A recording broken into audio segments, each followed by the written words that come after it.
Hi, welcome to 3 Roses kitchen. இன்றைக்கி நம்ம என்ன செய்ய போகிறோம்னு பார்த்தீங்கன்னா ரொம்பவே சூப்பரான ப்ரெட் ஆம்லேட் தாங்க செய்ய போகிறோம். எப்படி செய்கிறதுன்னு வாங்க வீடியோக்குள்ளே போய் பார்க்கலாம். வீடியோக்குள்ளே போகிறதுக்கு முன்னாடி ஃபஸ்ட் டைம் நம்ம சேனலை பார்க்குறதா இருந்தால் சேனலை சப்ஸ்கிரைப் பண்ணிக்கோங்க. மறக்காமல் லைக் பண்ணிட்டு உங்கள் ஃப்ரெண்ட்ஸ் அண்ட் ஃபேமிலி மெம்பர்ஸ்க்கு ஷேர் பண்ணிக்கோங்க.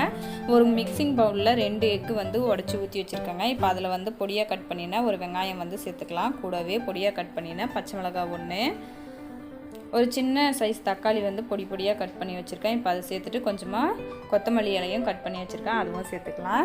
இது எல்லாத்தையும் சேர்த்துட்டு இப்போ நம்ம இதில் 1/4 டேபிள் ஸ்பூன் ஜீரகத்தூள் சேர்த்துக்கிறாங்க. நீங்கள் இதுக்கு பதில் சாட் மசாலா கூட சேர்த்துக்கலாம். உங்கள்கிட்ட எது இருக்கோ அதை சேர்த்துக்கோங்க. சேர்த்துட்டு விக்ஸ் வச்சு இப்போது அடித்து விட்டுக்கலாம். இது கூடவே கொஞ்சம் டேபிள் சால்ட் சேர்த்துக்கோங்க. சேர்த்துட்டு விக்ஸ் வச்சு நல்லா அடித்து விட்டுக்கலாங்க. அடித்து விட்டதுக்கப்புறமா ஸ்டவ் ஆன் பண்ணிவிட்டு தோசைக்கல் எடுத்து வச்சுருக்காங்க. இப்போ இதில் ஆயில் அப்ளை பண்ணிக்கலாம். எப்பயுமே தோசை இட்லி கொடுக்கறதுக்கு பதிலாக இந்த மாதிரி ஒரு நாள் கொஞ்சம் டிஃப்ரெண்ட்டாக செஞ்சு கொடுங்க. நம்ம குழந்தைங்கள்லாம் ரொம்பவே விரும்பி சாப்பிடுவாங்க. இப்போ தோசைக்கல் சூடாயிடுச்சு.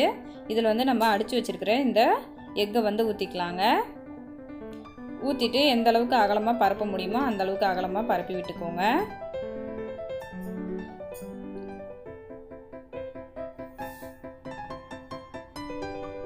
பரப்புனதுக்கு அப்புறமா நம்ம இதில் 2 ப்ரெட்டு எடுத்து வச்சுக்கலாங்க.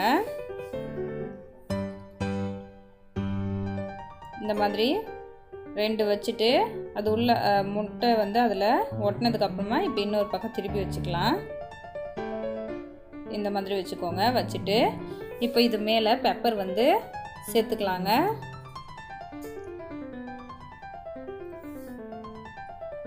½ டேபிள் ஸ்பூன் பெப்பர் நான் எடுத்திருக்கேன். இப்போ அதை லைட்டாக அப்படியே அங்கங்கே தூவி விட்டுக்கலாம். தூவினதுக்கு அப்புறமா இப்போது நம்ம இதை திருப்பி போட்டுக்கலாங்க. பாருங்கள், இந்த மாதிரி திருப்பி போட்டுக்கோங்க. நான் திருப்பி போட்ட வீடியோ ஸ்கிப் ஆகிடுச்சு.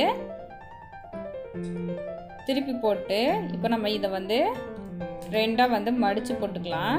அதாவது ஒரு ப்ரெட்டு மேலே இன்னொரு ப்ரெட்டு கட் பண்ணி எடுத்து வச்சிடலாம். திருப்பி போட்டுக்கலாம்.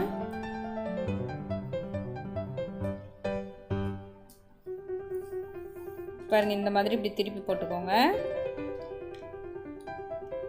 அவ்வளோதான், நம்மளோட சூப்பரான ப்ரெட் ஆம்லேட் ரெடி ஆயிடுச்சு பாருங்கள்.